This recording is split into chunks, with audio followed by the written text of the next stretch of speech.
বিশ্বব্যাপী কন্টেইনার বন্দরের অভিজাত তালিকা লয়েডস লিস্টে এবার আগের অবস্থানেই আছে চট্টগ্রাম বন্দর। এ বছরে দেশের প্রধান এ বন্দরের অবস্থান ৬৭তম। কর্তৃপক্ষ বলছে সামর্থ্যের পুরোটা দিয়ে কাজ করছে তারা, তবে ব্যবহারকারীরা বলছেন দীর্ঘমেয়াদে এর সুফল পেতে বন্দরের অবকাঠামো ও ভৌগোলিক সুবিধাকে কাজে লাগানোর উদ্যোগ নিতে হবে এখনই। সঞ্জীব দে বাবুর ক্যামেরায় নাজমুল সাদেকের রিপোর্ট। ২৫০টিরও বেশি ডিজাইন অপশন নিয়ে ওয়ালটন স্মার্ট ফ্রিজ, বোঝে আপনার প্রয়োজন। বিশ্বের কন্টেইনার বন্দর ব্যবস্থাপনার সেরা ১০০ বন্দরের তালিকা দিয়ে তৈরি হয় লয়েডস লিস্ট, যাতে এবছরও স্থান করে নিয়েছে চট্টগ্রাম বন্দর। এই তালিকায় ২০ ফুট এককের ৩১,৪২,০০০ কন্টেইনার হ্যান্ডলিং করে ২০২২ সালে চট্টগ্রাম বন্দরের অবস্থান ছিল ৬৭তম। এবারও একই স্থানে চট্টগ্রাম বন্দর, কারণ ২০২৩ সালেও প্রায় ৩০,৫০,০০০ একক কন্টেইনার হ্যান্ডলিং করেছে এই বন্দর। তবে এতেই সন্তুষ্ট না হয়ে বন্দরের অগ্রগতির জন্য বে টার্মিনাল বাস্তবায়ন সহ বেশ কিছু পরামর্শ দিয়েছেন ব্যবসায়ীরা।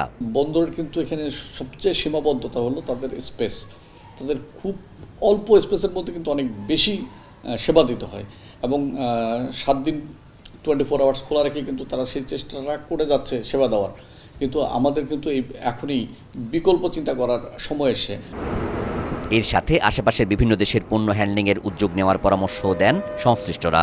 একটা জিনিস আমাদেরকে মাথায় রাখতে হবে যে আর আমাদের পাশাপাশি যে রাষ্ট্রগুলি আছে তাদের আমাদের বন্দরটাকে তাদের প্রয়োজন। আসলে আমাদের ক্যাপাসিটি ওইরকম করে বিল্ট আপ হয়নি বলেই কিন্তু সরকার হয়তো এই বিষয়ে খুব আগ্রহী হয়ে উঠছেন না।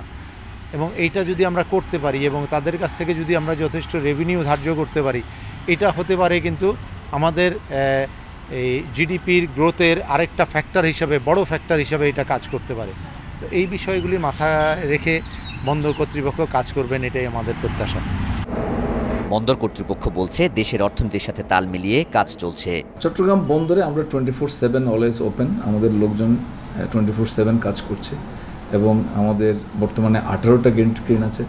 আগে যখন হয়তো জাহাজ ওয়েট করতো তখন আমাদের এতটা ইকুইপড আমরা ছিলাম না। এখন আমাদের ইয়ার্ড ফ্যাসিলিটিস বেড়েছে, আমাদের ইকুইপমেন্ট ফ্যাসিলিটিস বেড়েছে। সব মিলিয়ে চট্টগ্রাম বন্দর পূর্বের তুলনায় অনেক বেশি এফিশিয়েন্ট। এই তালিকায় প্রথম 5টি বন্দরের মধ্যে 4টি চীনের। চট্টগ্রাম বন্দরও শিগগিরই 50-এর ঘরে প্রবেশ করবে, এমনটাই প্রত্যাশা সবার।